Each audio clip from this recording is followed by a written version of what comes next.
Nah, setelah saya selesai menggambar, inilah gambaran yang telah saya buat seperti ini dan sudah saya lakukan identifikasi bagian-bagiannya. Nah, bisa dilihat di dalam gambar ini, yang pertama ada mulut. Bagian atas ini tergolong ke dalam sistem mulut. Yang kedua adalah kerongkongan. Yang ketiga adalah lambung. Yang keempat adalah usus besar. Yang kelima adalah usus halus. Dan yang terakhir adalah anus. Jadi ini semua adalah hasil pengamatan dari bagian-bagian utama saluran pencernaan pada manusia. Yaitu selanjutnya saya akan bahas satu persatu kegunaan dari saluran-saluran pencernaan atau bagian-bagian pencernaan yang sudah saya urutkan. Nah, yang pertama adalah mulut. Mulut ini merupakan bagian terdepan dari pencernaan manusia. Mulut dianggap sebagai pintu utama atau pintu pertama makanan dan minuman yang telah dikonsumsi untuk masuk dan diteruskan kepada sistem pencernaan selanjutnya. Bagian mulut terdapat beberapa bagian penting, yang diantaranya adalah lidah. Lidah berfungsi untuk merasakan makanan serta memposisikan makanan agar mudah dikunyah dan membantu makanan agar mudah ditelan. Kemudian gigi. Gigi berfungsi untuk mengunyah makanan yang dikonsumsi agar menjadi lebih halus dan lebih mudah dicerna. Yang terakhir adalah ludah, yang akan membantu Anda untuk menelan makanan dengan lebih mudah lagi, juga berfungsi untuk pelindungan rongga mulut. Yang kedua adalah kerongkongan. Bagian kerongkongan atau esofagus ini berasal dari bahasa ilmiah.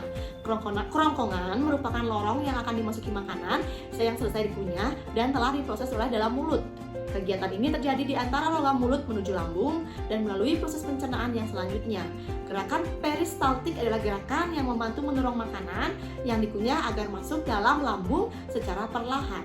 Berdasarkan penelitian, makanan yang melewati kerongkongan biasanya hanya terjadi dalam waktu 6 detik. Bagian yang ketiga adalah lambung.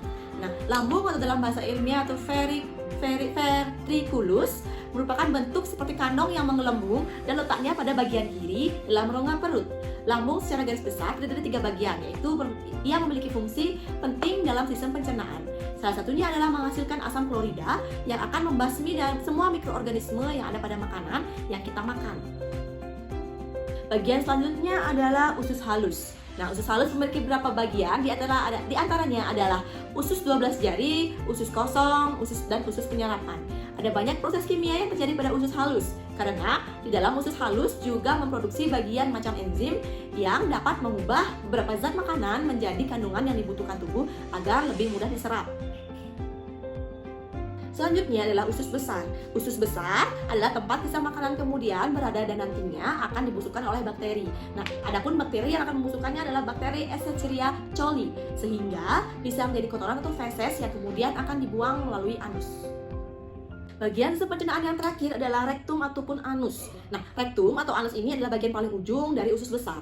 Rektum ini adalah sering disebut sebagai jalur yang akan dilalui kotoran menuju ke tempat pembuangan akhir, yaitu anus. Nah, pada saat kotoran memasuki rektum, maka berarti tempat penyimpanan kotoran yang berada di atasnya sudah penuh. Dan pada saat itulah, seseorang akan merasakan sakit perut serta keinginan untuk membuang air besar. Sedangkan anus, seperti yang kita semua ketahui, merupakan lubang di mana kotoran dan akan dikeluarkan dari dalam tubuh untuk keluar.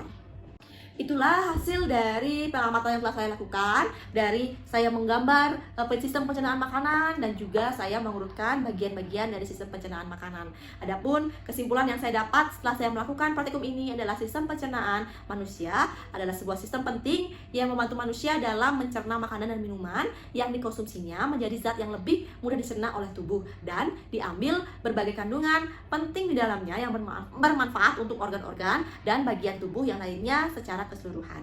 Sekian yang dapat saya sampaikan dari hasil penelitian yang saya lakukan. Saya mohon maaf bila ada kesalahan maupun kekurangan dalam melakukan praktikum kali ini, dan saya ucapkan terima kasih. Saya tutup dengan menggunakan Pram Santi, Om Santi Santi Santi Om.